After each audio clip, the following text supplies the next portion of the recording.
I will endure the pain until it ends. Pag-amin sa totoong nararamdaman ni Jack Roberto sa tuwing nakikita niya ang girlfriend na si Barbie at ka-love team nito. Nagsiselos at naiirita ako sa tuwing may kasamang ibang lalaki ang girlfriend kong si Barbie.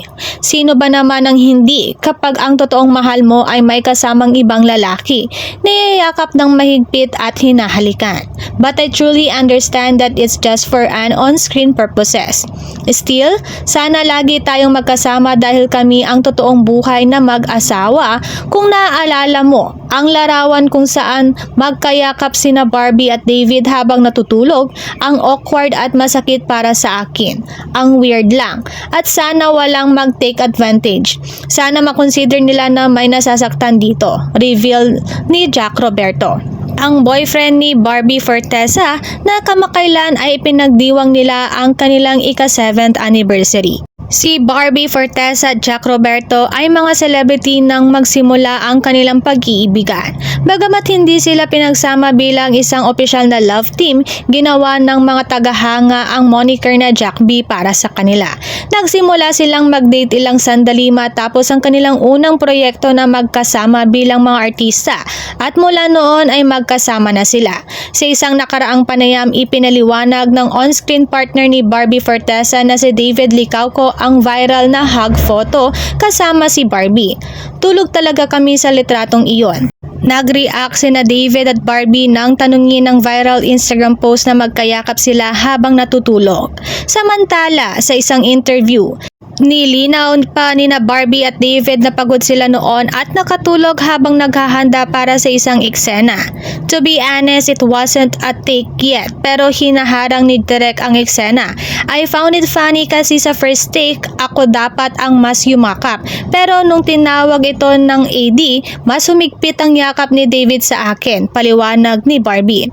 Inamin ni Jack Roberto na nalulungkot siya nang mag-viral ang mga eksenang iyon na nalaman nito mula sa mga kaibigan. Ibinahagi rin ni Jack na hindi niya napanood ang teleserye dahil masasaktan siya ng sobra. Sa halip, mas pinili niyang tumambay sa mga kaibigan at uminom para makalimutan ang kanyang selos.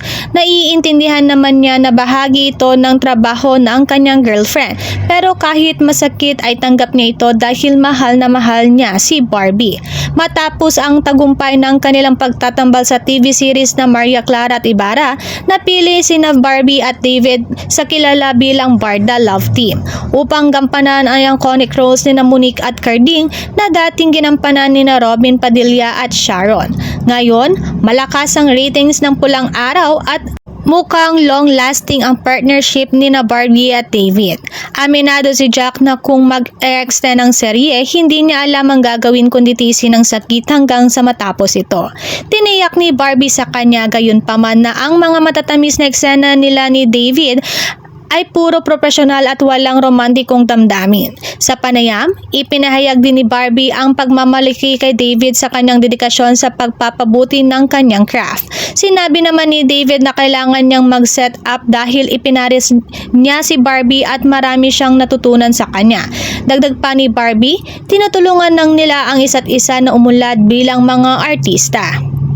Matibay ang paniniwala ni Jack Roberto na hindi mangyayari ang paghihiwalay nila ni Barbie Fortesa kahit laban sa kanila ang mundo dahil ipaglalaban niya ang pagmamahal niya kay Barbie.